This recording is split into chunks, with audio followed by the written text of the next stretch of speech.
If you've ever felt that your backtest is slow because you need to scroll through all the charts to actually reach your peak setup, don't worry, because we have got you covered in Forex Tester Online with our automations, and these automations will basically take you straight to that setup where you actually want to trade, and that way you don't have to waste time scrolling through the chart. And to create automations is really simple. We only need to come to any project, okay?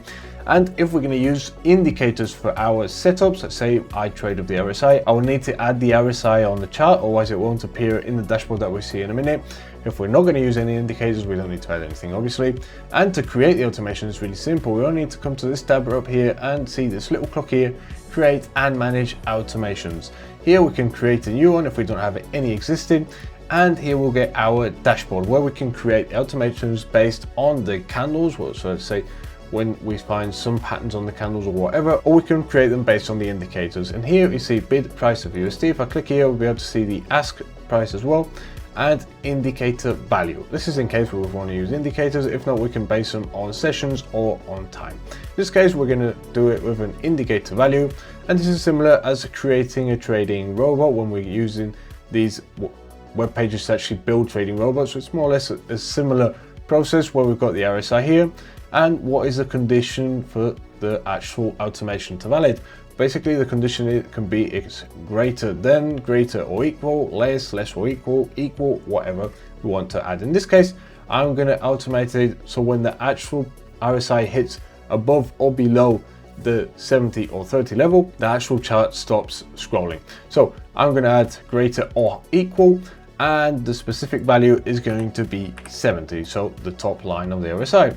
And now I'm going to go to add condition, and then I'm going to add the same, the RSI here, and this time I'm going to add less or equal and the level of 30.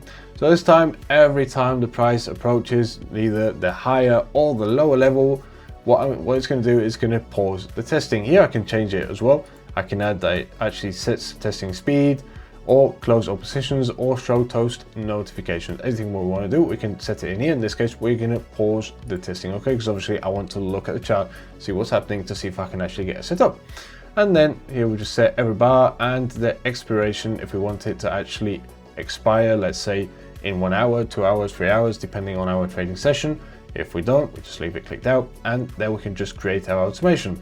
And there we go, it's active. And now the only thing that I need to do is press play. Okay, once I press play, basically as you can see it stopped because it hit here below, and now I could just look at the chart, go through different time frames, find my setup, and that way I could enter a trade. Let's say now it's gone here above, as you can see here as well, it stops even if I scroll through manually. And now if I click forward again because it's come out of the RSI, I'm going to look for another setup, I will just press play, and then it will stop again when we hit this setup. And here we could add as many conditions as we want. Like I said, I could add this, and I could create in the same automation. I could actually add another condition like with a MACD, another one with price action, like, or another indicator, or actually the indicators that we've got here as the candlestick patterns. I could add any indicator in, and when everything sets up, like I've got my prime set up, the testing will automatically stop, so I don't have to be scrolling through the chart all the time. And then the next step, if we want to make it even more automatic, we could actually create trading robots.